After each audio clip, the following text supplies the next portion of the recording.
Welcome to The Intuitive Therapist with Janis R. Cohen, therapist, clairvoyant, empath, and medium. Listen in as she takes a no-nonsense deep dive into real human struggles and how to resolve them. Janis will share channeled information from her spirit guide team, as well as angels and archangels, to help you master your emotional, physical, financial, and spiritual destiny. And now, Janis R. Cohen. Hey y'all, this is Janis Cohen, the Intuitive Therapist, here on the Intuitive Therapist podcast.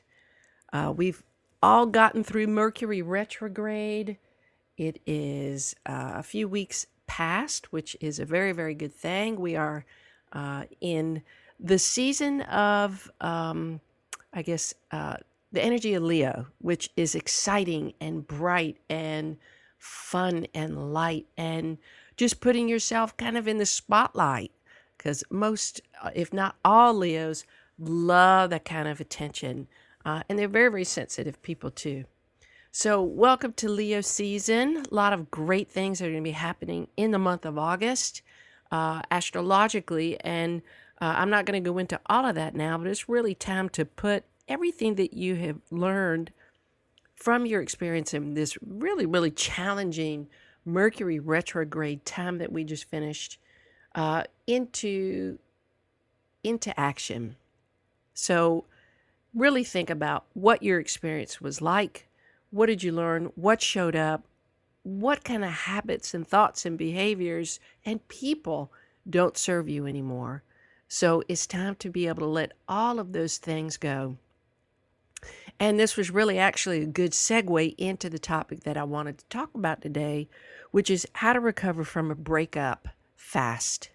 And I use the word recover versus heal because, I don't know. I mean, I think of the word healing. I mean, to me, it feels like those words like truth and authenticity and all those kind of words that everybody seems to use to mean something.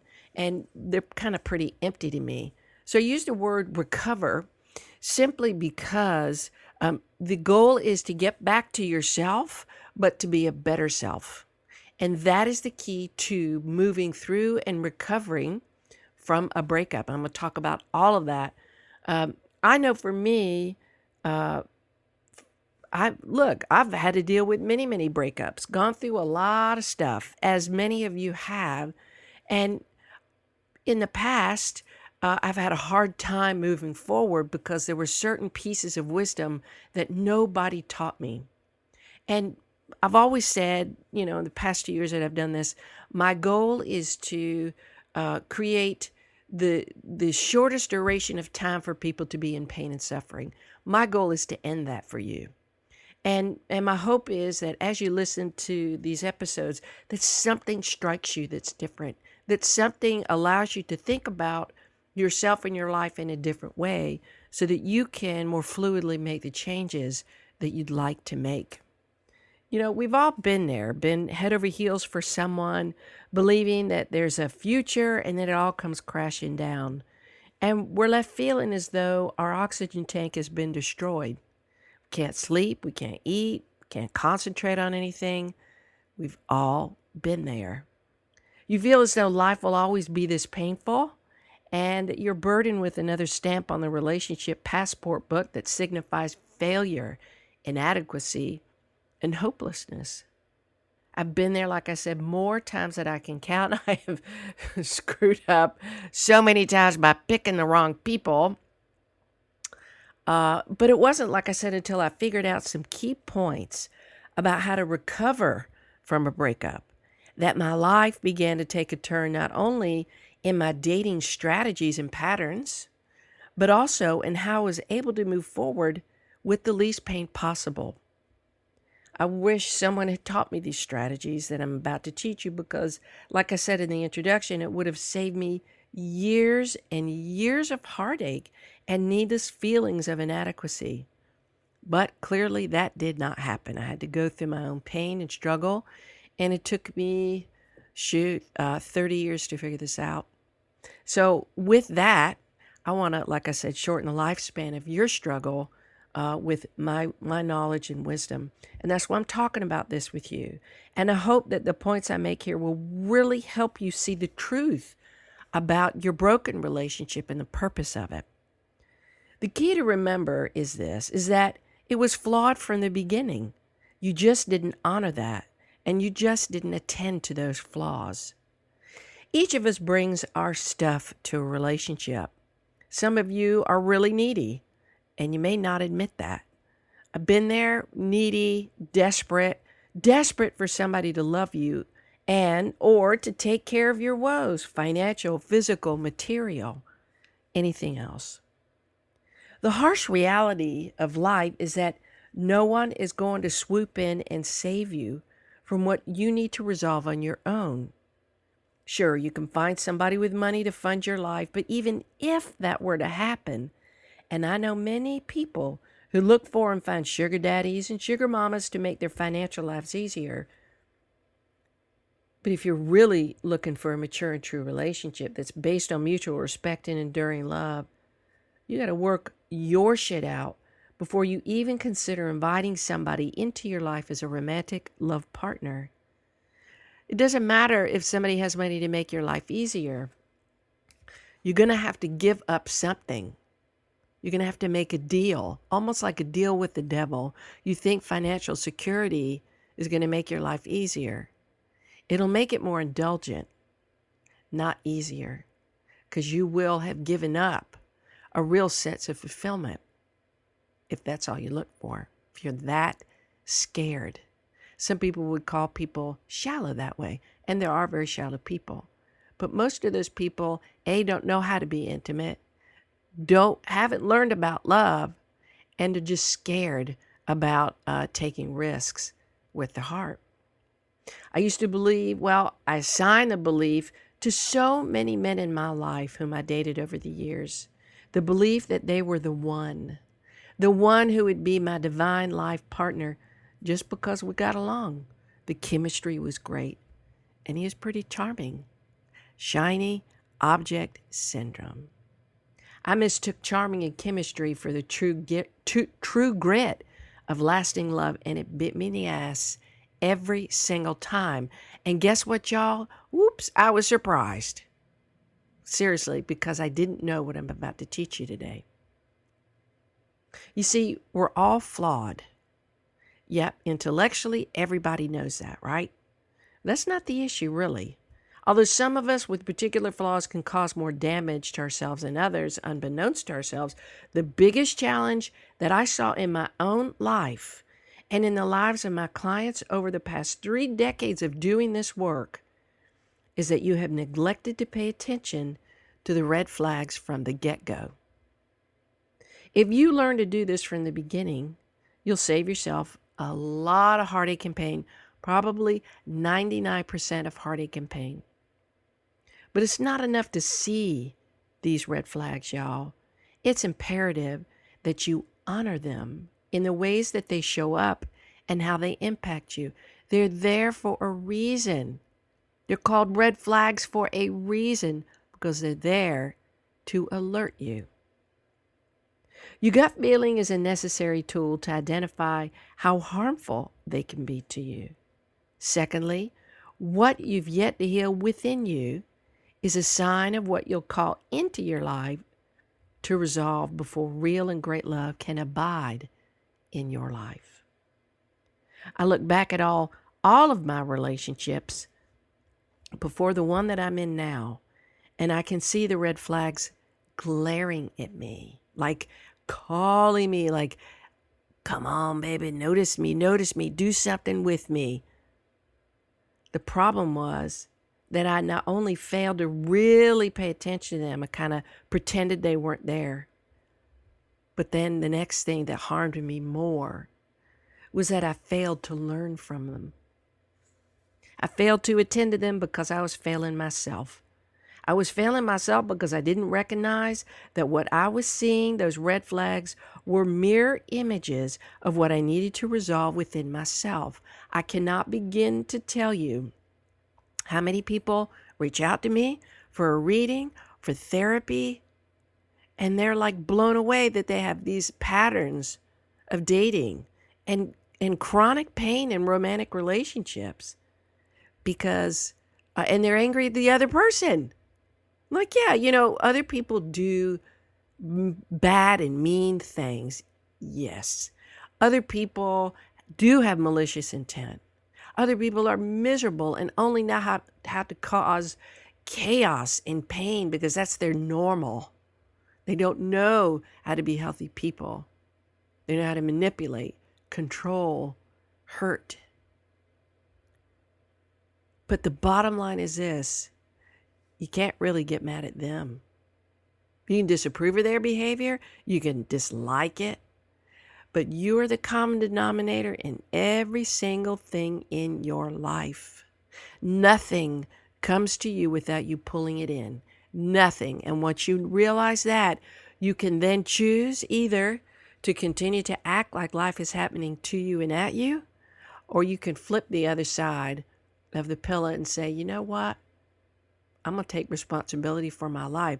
I don't have to blame myself and beat myself up. That's not what I'm talking about, y'all. What I'm talking about is for you to look at how you have entirely contributed to the experiences in your life, predominantly the pain that you bring in, the pain that you carry, and the pain that you feed.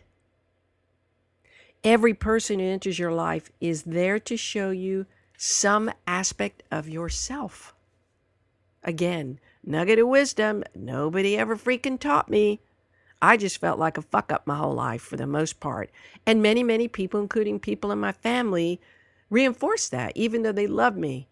They literally, I feel like I went from, like many times I've talked to you about, like one pile of shit to the next. And it was kind of true. Picking really crappy people who treated me crappy because I didn't respect myself. And people in my family, my immediate family, they just sit back and just shake their heads. Like, God, you did it again. What is wrong with you? And I truly felt like there was something wrong with me. Like I was really permanently damaged. And I knew that my family had those reactions out of love. Like I did know that on some level, but I couldn't get out from under myself. I could not figure out a way to fix it. And there was nobody to show me how. It's like they just kind of sat back and watched and wished that I would change course.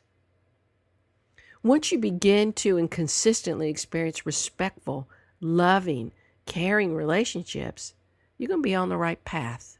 You know that. Until then, sweetheart, you have got some inner work to do to bring those amazing relationships to you. That's where you take the wheel. That's where you take responsibility. I remember in my 30s, especially how desperate I was to find someone to get married, to have children. It really was a dream of mine. I had, for as long as I can remember, imagined myself, my wedding gown, my wedding, my husband, my family, my children, my house, all of that. I really believed that would happen. I witnessed many, many, many of my friends and others find people, get married, and live the life that I so desperately wanted. The problem for me was that I was desperate. Period. End of story. My focus was in the wrong direction. And here's the other thing, y'all. I did not know how to be on my own in terms of feeling good about myself, regardless of what happened in my life. I tell young ladies all the time, I have a lot of young ladies in their 20s and 30s come to me because they're feeling the same pains that I did. In fact, just yesterday, I had a young lady, 33, reach out to me because she was just struggling. She was still reaching out to the ex-boyfriend that broke up with her. I'm like, what planet are you on? Why are you doing that? Don't chase a man. If a man wants you, he'll chase. He'll do that. And I told her, this is something that I wish somebody had told me years ago, is that go create a life that's full. That's the goal. Live your life so fully. Be so freaking happy and fulfilled that no matter what happens in a romantic relationship, everything else remains the same. We all want people in our lives to enhance them, being desperate and needy for someone to fix you, to save you. That's the approach that causes your self-harm. Had somebody told me to create a full life from the get-go, it would have saved me great pain. I wish I had cultivated a lot more single friends, filled my time with things I enjoyed, and dated in a rotation instead of immediately hunkering down with a man in a relationship, because I just wanted that relief. I just wanted to belong. I just wanted to be an us. I knew what I wanted, but I didn't know how to meet my needs as an independent woman. So I called in men who would show me how I wasn't prioritizing myself and how I wasn't honoring myself with fidelity to myself, kindness to myself, compassion and love for myself. I didn't have a deeper intention with my life and relationships. I was not taught how to do that. I saw my parents' relationship and thought, well, I'll just find somebody who shares the same ideals and goals and it'll be fine. It was beautifully modeled for me. That's not easy unless you're solidly in a place in your life to call that in. There really is no mystery to dating smart. In fact, I have an earlier podcast episode that talks about how to date smart. So if you haven't listened to that, go back to that one, and it's literally called How to Date Smart. Listen to it. If you're experiencing a breakup of a relationship or a marriage or whatever kind of relationship you're in, it's time to start using your experience, all of your experiences, and stop feeling it. Okay? I'm going to say it again. And this is what I mean. Remember when I said that all relationships are flawed? They are. Two imperfect people, human beings, come together to work out their shit. That's why we call in people, right? Because the partners we choose are there to help us expand and grow. And if either one of you isn't aware of yourself enough, then most likely your relationship is going to be a train wreck and you'll be highly dissatisfied with it. There's no escaping that reality. And I have been in that position more times than I care to admit. After a breakup, it's natural for you to feel the pains of the withdrawal of time together. Your mind may go into the obsessive mode thinking about the other person more than you did when you were in the relationship and worrying about who they're sleeping with, what they're doing, how they are, thinking about the fact that they don't care and blah, blah, blah, blah, blah. Really typical. But if you live in that, here's the thing, I want you to really, really hear me. If you live in that place of focusing on the other person, instead of how you can grow and expand from this relationship and that relationship and the one before and make yourself and your life better, your pain will move into suffering and you'll feel as if the pain is permanent, pervasive, and personal. And that's just not necessary. In fact, it's a waste of time. It's a waste of your time. It's a waste of your energy to just sit in the pain. What planet are you on that you're doing that? Seriously, why are you wasting precious time and energy hurting? Better you honor what you feel and find out what you can learn from yourself in the relationship than just sit and suffer. That's just stupid. Seriously. And y'all, I may be calling you stupid, but I've been stupid too. That's just stupid. But that's the key. So what do you do to heal the pain fast? Here are some real suggestions. Okay? 1, look at your part in the relationship. Who were you in the relationship? Did you give away more than your partner? Did you immediately go into quote unquote move-in mode and settle into the relationship before you really knew the person, before they really earned you? Did you accept things from the other person that you knew deep down inside were not right?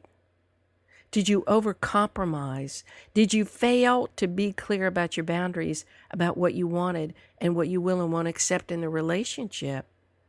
And did you fail yourself to stick to them? How you behave is key.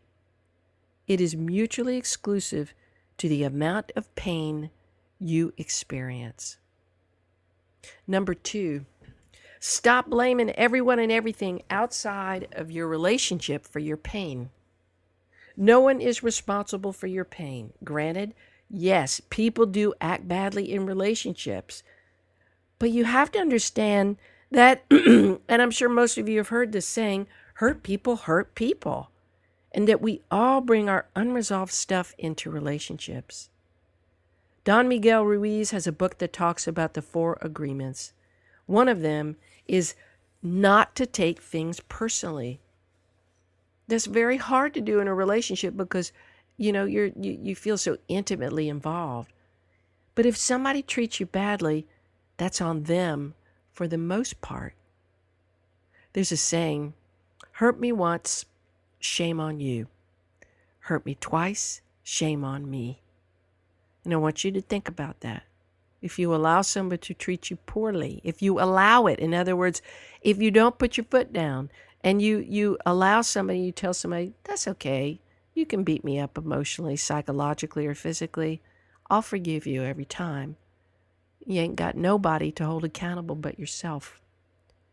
Everybody else has their own stuff to work out, but you're the common denominator, sweetheart, in your relationships, so you can't feign ignorance. You allow what you allow. You accept what you accept. You ignore what you ignore. And you fail to put yourself first when it matters. Holding yourself accountable versus blaming anything outside of yourself is key. I want you to cultivate a desire to learn from your pain. And you're going to shorten its lifespan. I promise. Number 3. Create new and powerful conditions and boundaries for yourself. It was only after 2 of the most impactful and painful relationships of my life, excruciatingly painful, that I vowed never to experience certain things again in a relationship. I had to be pushed to a breaking point twice in my life in order to change things on my end. And I look back now, and I'm thankful, so freaking thankful for those people who were so cruel to me. They saved my life. But I had to have a desire to move beyond that pain versus give into it. It was as if when I was in the pain, it felt like no way out.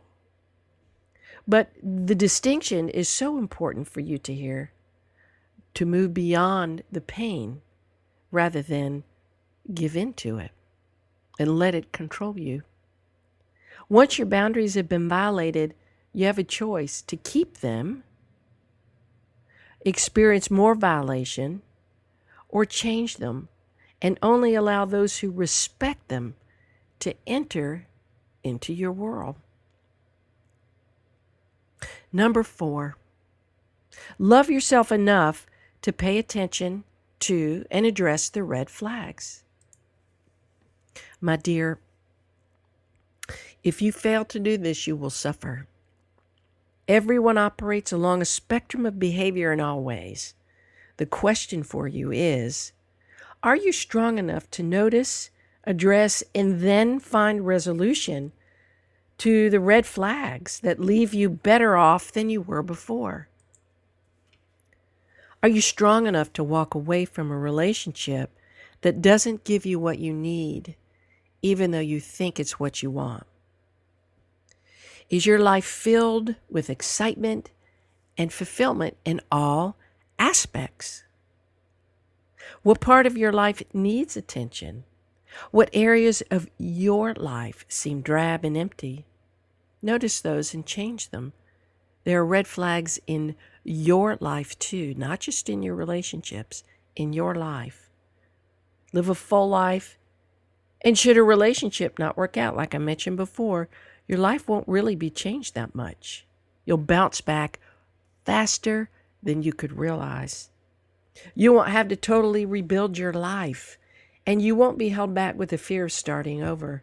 And this is a main reason why people don't leave unhealthy relationships. They fear being alone and lonely. They're like, I'm not going to be able to find anybody. Nobody will want me. And I'll tell you what, that's simply because you don't know how to take charge of your life. Period. Sometimes the best thing you can do, sweetie, is to be alone and just live for yourself. Again, another nugget I wish somebody had taught me. It is the best thing you could do to learn how to be so comfortable with being on your own that no matter what happens in your life, you're good. You're good. I certainly know for me, that was a big reason why I was able to course correct. I did me, just me, and focused on making my life juicier and more fulfilling, just for me. Once I did that, I had enough cushion to leave a relationship that wasn't working if I so choose. It wasn't the end-all be-all. That relationship was not all-consuming anymore. It was just a part of my life. Until I found the man who became the center of my world. I ended up making all the wrong men the center. I didn't make me the center of my world so that I could have balance. I hope these suggestions have been helpful. I hope that you can literally see the kinds of things that I'm talking about and how you have lived in and through your relationships. Even though we're all flawed, we can call in our lifelong partners ones that are loving and kind and adore us. But only if we love ourselves first in the ways that we're looking for someone else to. I send you love. I send you peace in your heart. I send you faith and hope that you will find it within to go beyond the pain that you're in and learn and grow from it. It sounds hokey, but I'm so freaking serious. It's the truth. It's the truth to experiencing more joy and less pain. Thank you so much for listening. I love you. I wish you a wonderful day, a blessed week. And as always, trust your gut and live intuitively.